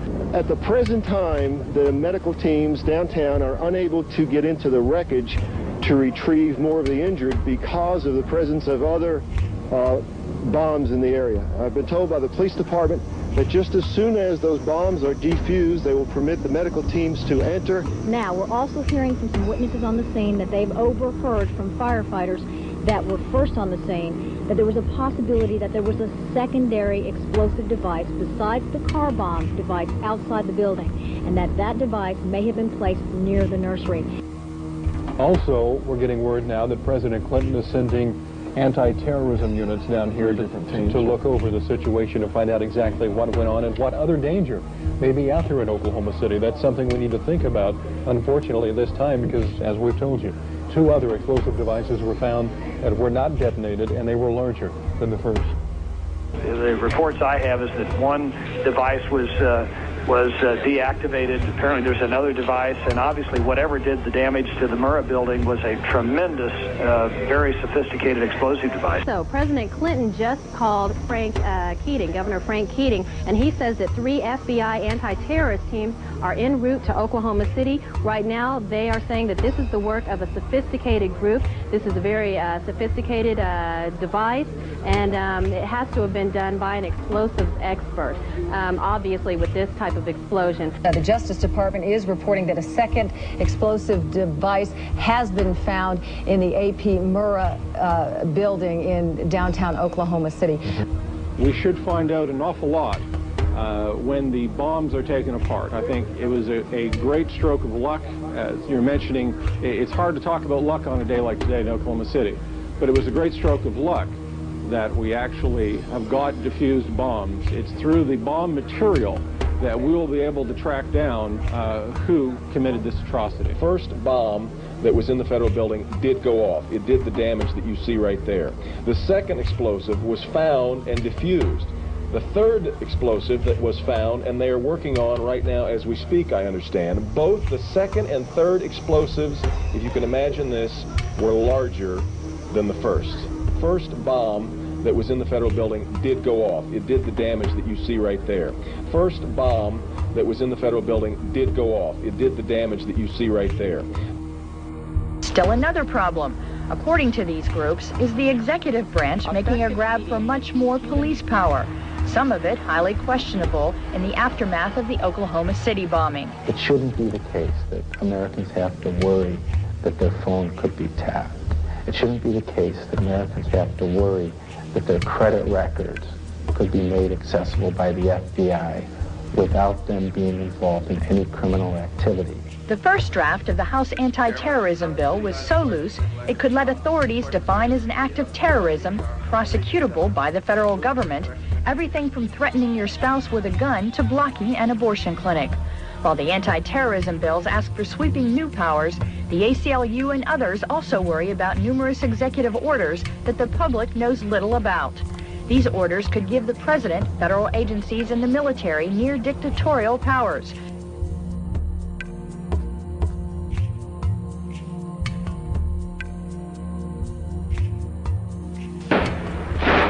Talk to any police official anywhere, and pretty soon he'll bring up the shootout.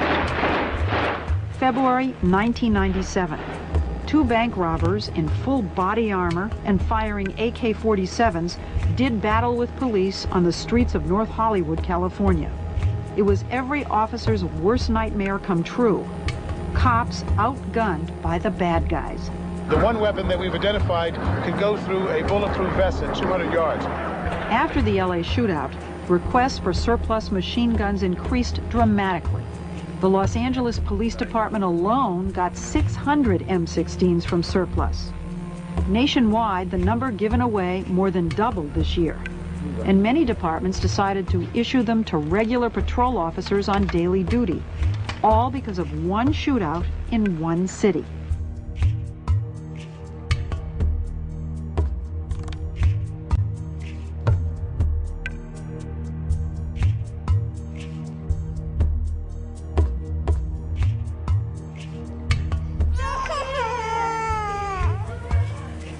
Till now, the diagnosis is not settled for this child. He complained from prolonged fever and big wasting.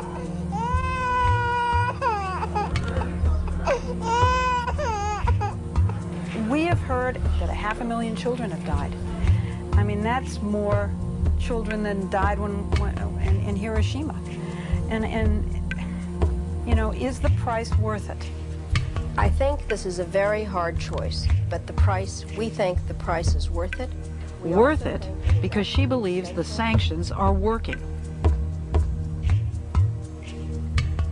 In November 1997, former U.S. Attorney General Ramsey Clark headed a delegation of the International Action Center on his 7th trip to Iraq to investigate the continued effects of the United Nations sanctions on the population. We were shocked by what we saw, an almost total absence of medicines, medical supplies, and spare parts for the equipment. Despite the heroic efforts of medical personnel, babies, children, and the chronically ill continued to die in vast numbers.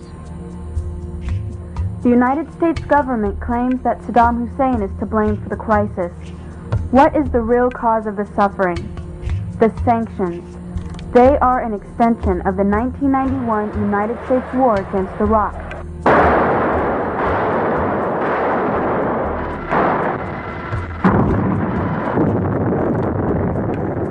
The goal was to cripple Iraq's infrastructure and make civilian life unsustainable. We demonstrated the capacity of technology to cripple a country without ever setting foot on it in the Persian Gulf. It's important to recognize that because it goes hand in hand with the sanctions. When we merely say that we flew 110,000 aerial sorties in 42 days, one every 30 seconds on the average, 24 hours a day, we ignore what we really did.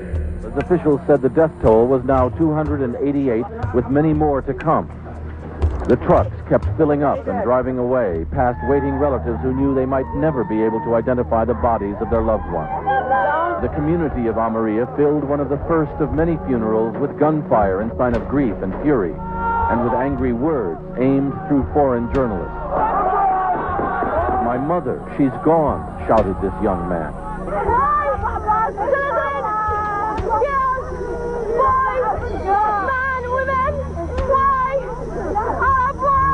This woman asked, "Could not all your modern technology tell you that there were children and women here?" Bill Blakemore, ABC News, in the Almeria district of Baghdad. We destroyed every silo for grain or anything else storing food in the whole country. We destroyed all the storage and processing of food plants throughout the country. Even dates, the world's biggest exporter of dates. Famous processing and packaging plants in Baghdad, deliberately destroyed. We didn't want them to be able to feed themselves for a long, long time. We're all aware of the famous little powdered milk plant.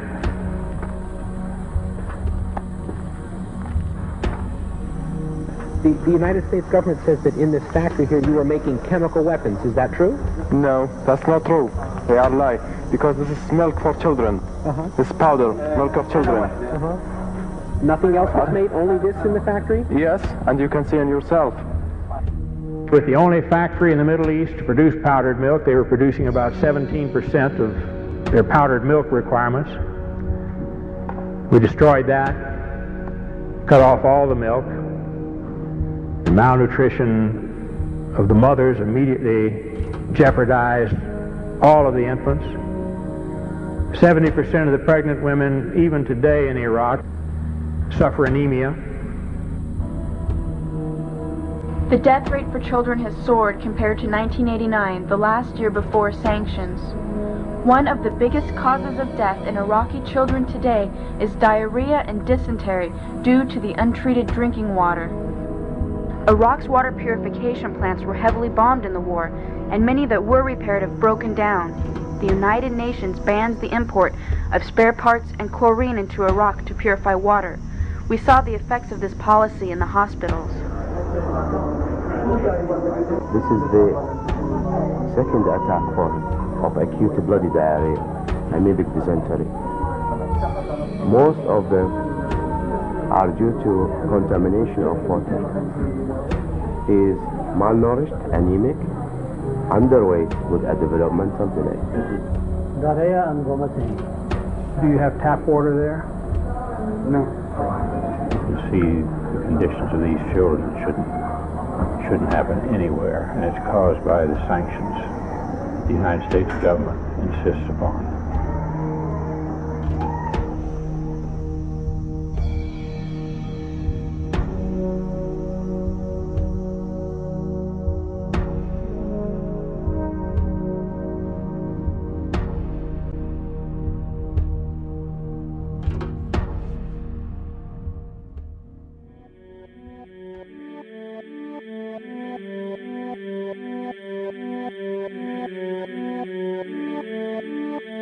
The daily life we perceive with our five senses is not reality.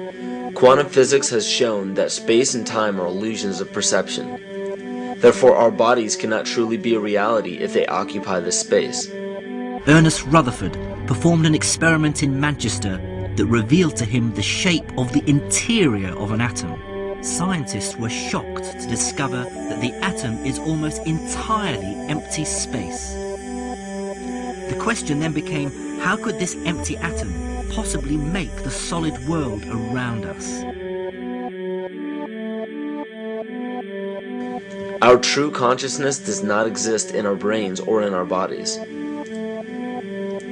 But this illusion of our individual bodies, along with the misinformation of our true origins, has manifested the idea that we all think independently from one another. With this misunderstanding, it would seem impossible to scientifically explain telepathy, clairvoyance, spiritual mediums, and other phenomena dealing with transferring information between sources without physical means of communication. But when you understand that there is a common spiritual bond between all things in the universe, and that we are all part of one divine intelligence, no phenomena is unexplainable. This simple understanding fills all the holes in modern religions. It explains reincarnation, déjà vu, predictions of the future, and literally every event, occurrence, or anomaly ever experienced. The blank matter within the most basic building blocks of perceivable existence is malleable and molded by intent. This means that consciousness shapes our reality. This seems difficult to accept for most, and it is quite understandable. In modern times, we are taught from an early age how to think rationally and tangibly. This is a very left-brain method of education, and it has more harmful effects than it's given credit for. The left brain deals with logic, details, facts, patterns, practicality, science, and math, as the right brain deals with feeling, intuition, symbols, images, risk-taking, philosophy, and religion.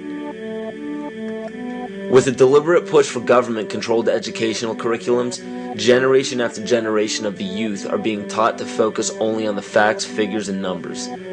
Repetition is used to train children subconsciously to accept what they're learning. Children aren't rewarded for questioning the validity of the information they receive. They are ridiculed.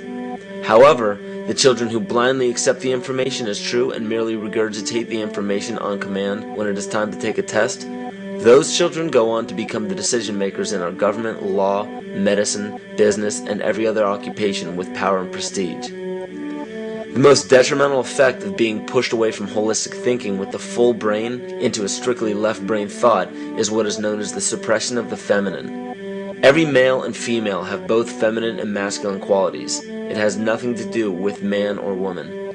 These are represented by the left and right brain, yin and yang, black and white, light and dark, and most every other duality. Both are vital to our spiritual and physical health. In ancient Egypt, the female was the rightful heir to the throne. The male she chose to marry became pharaoh. This depicted the goddess tradition that has been destroyed to make way for a patriarchal, male-dominated society we see enforced in every major denomination. In suppressing the feminine of every society and pushing the people to strictly left-brain thinking, the natural ability for humanity to feel earthly, cosmic, and personal energy became lost. Traditions that were passed on through shamans, witch doctors, magicians, psychics, and seers of all kind became outlawed and ridiculed and given a stigma of something out of a Hollywood movie. Every religion explains that we are children of God and have godliness inside of us. If you erase the anthropomorphized God and understand that God is nothing more than the spiritual web that connects all things, all religious scriptures begin to make much more sense. Our bodies are merely vessels to contain our spirit, to gather experience for the divine mind. This is how evolution is possible. It is scientifically proven that all species are evolving into more complex beings. Innate knowledge or racial memory within all species is the understanding of newborns of all kinds to automatically know specific details and traits that the mother does not have to teach them. Therefore, innate knowledge helps every species naturally evolve towards more complex organisms. Lyle Watson claims that it was a Japanese scientist who observed the 100th monkey effect in 1952. In this observation, he discovered that a certain portion or percentage of monkeys learned or developed a new trait. The knowledge became an innate ability in that species. This is further testimony to a collective consciousness among species.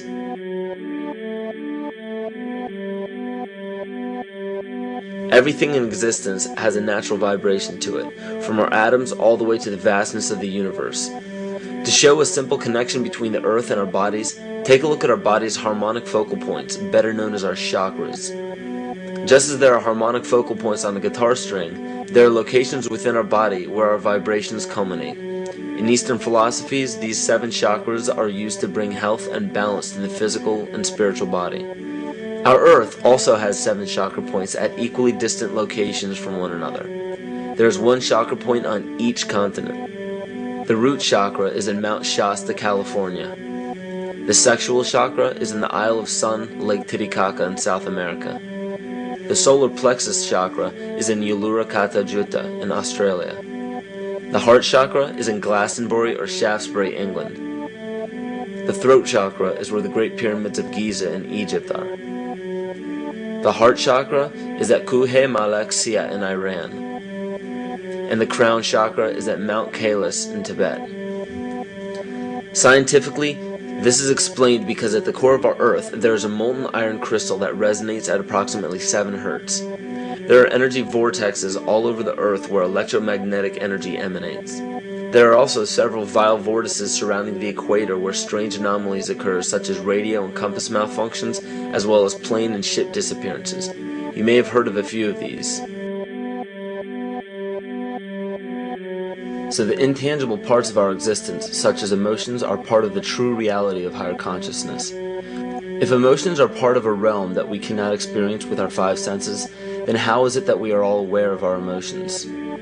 What most people believe to be emotions are not truly the emotion itself. What we are experiencing is the physical manifestation of these emotions. Anger causes disturbance in the psyche, which manifests itself in the ego. These manifestations cause the heart rate to increase, body temperature to rise, and spawn many other physical traits that signify anger. Just as music from the radio is a physical manifestation of an intangible signal, our experience of emotion is the physical manifestation of an intangible signal as well. It has been shown that our emotions have a vibratory frequency to them. Furthermore, there are only 2 emotions that humankind experiences: fear and love. All other emotions branch either directly or indirectly from these 2 emotions. Fear has a long and slow frequency vibration to it, while love has a very rapid and high frequency. To show that vibration is the very foundation of existence, Hans Jenne developed what is known as cymatics in the 1940s to show that when vibrations of sound are passed through a form of media, there is a set pattern that will follow. When the frequency increases, the media develops into a more complex pattern. This is precisely what is happening to our Earth and to humanity. There are 64 possible codes of amino acids in our DNA structure made from 4 elements: carbon, oxygen, hydrogen, and nitrogen. By any means of logic, we should have all 64 codes activated within our DNA structure. Yet we presently only have 20 active codes.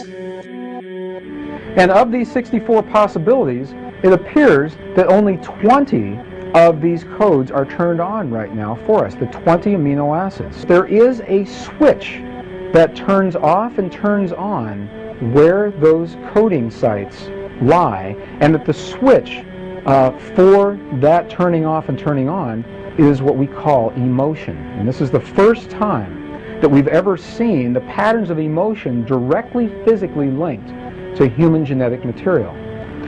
Well, fear is a long, slow wave of emotion.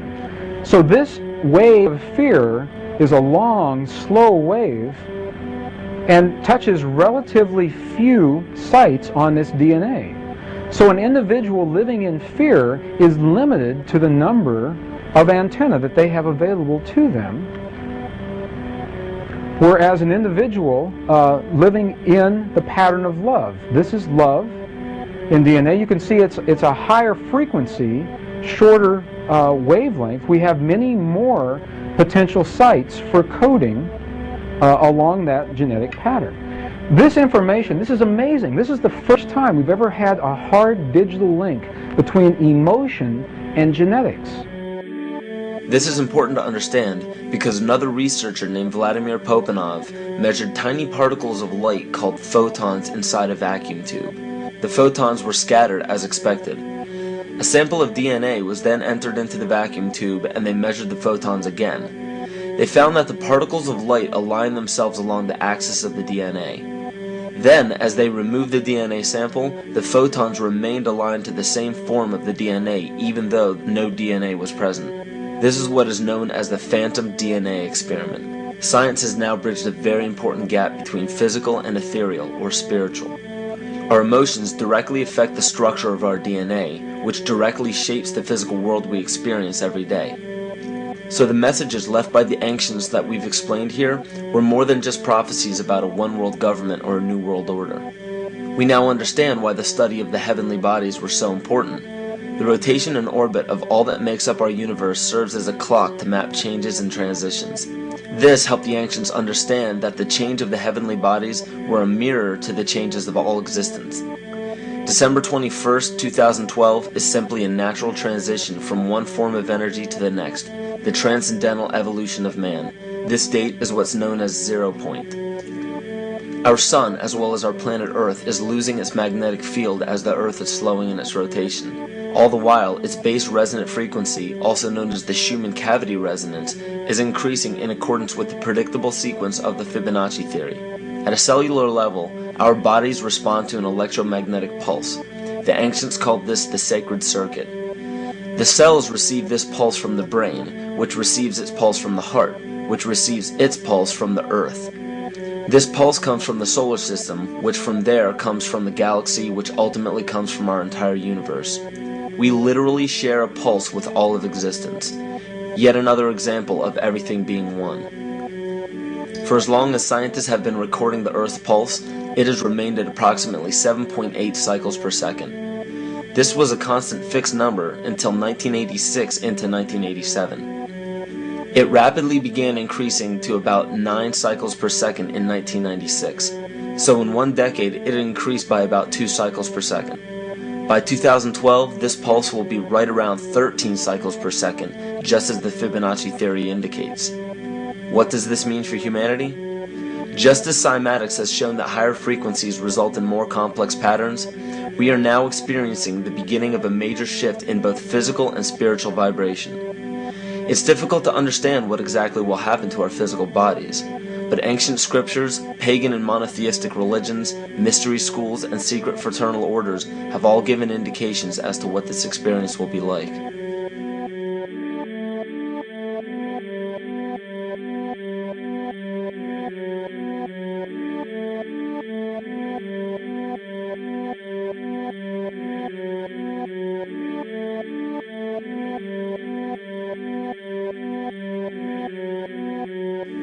This will be the shift of the ages, the transcendental period of monumental changes to humanity. Those unprepared for this transition will likely not be able to cope with the rapid changes in the psyche.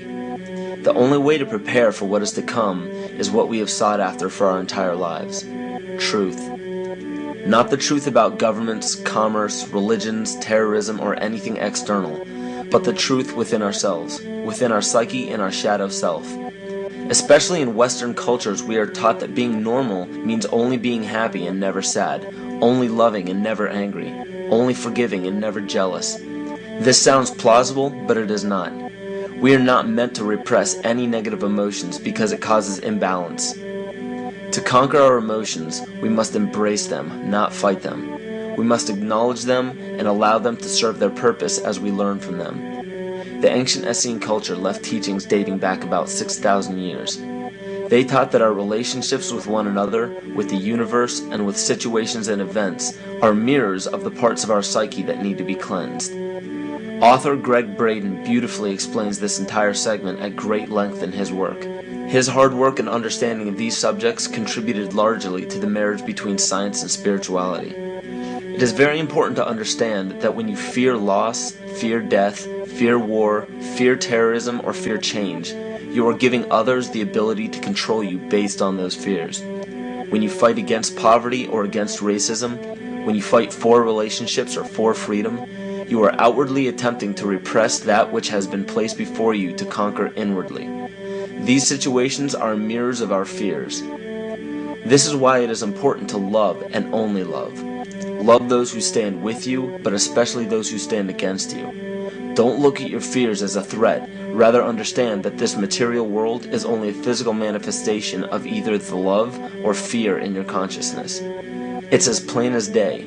All you need to conquer in your life is in your face. If you want to understand what your true inner fears are, analyze your ambitions and your inhibitions. Everything explained here about the esoteric agenda of the elite few at the very top is nothing to fear. They have been at work for thousands of years behind the scenes to manipulate humanity, and it has worked. Until now. It's very easy for any system of thought, religious or otherwise, that comes along. It's very easy to play on that, to play on our insecurities, to assure us all is well, we'll all be taken care of. We lap that up. So don't blame religion.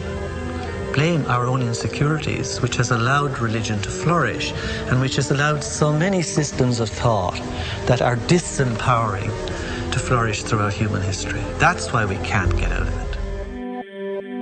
Ron Sakeley, Department Chairman, Chemistry, University of California, Berkeley, showed that DNA acts as an antenna for cellular upregulation. The primary function they taught us about what DNA is about. It's a receiver and transmitter of photons, light and phonon sound. For what? Cellular upregulation, meaning that their water molecules, the pyramid power around the DNA spiral energizing strands, are taking in the spiritual energy of love vibrations and then sending it out for manifesting, precipitating in a quantum field, the physical matter of the body. These are hertz, frequencies, or cycles per second that the musicians can retune their instruments to play and experiment with. Why? Again, these are the Creator's musical scale, the original solfeggio, buried for 3,000 years in the Bible. So the ancient priests who knew how to levitate the huge stones for the building of the pyramids, and the Masonic knowledge that predated ancient Egypt, the ability to have this information, these frequencies, serve the function of creation, destruction, and miracles on behalf of the empowered people who had access to this knowledge. I say that because of this metaphor.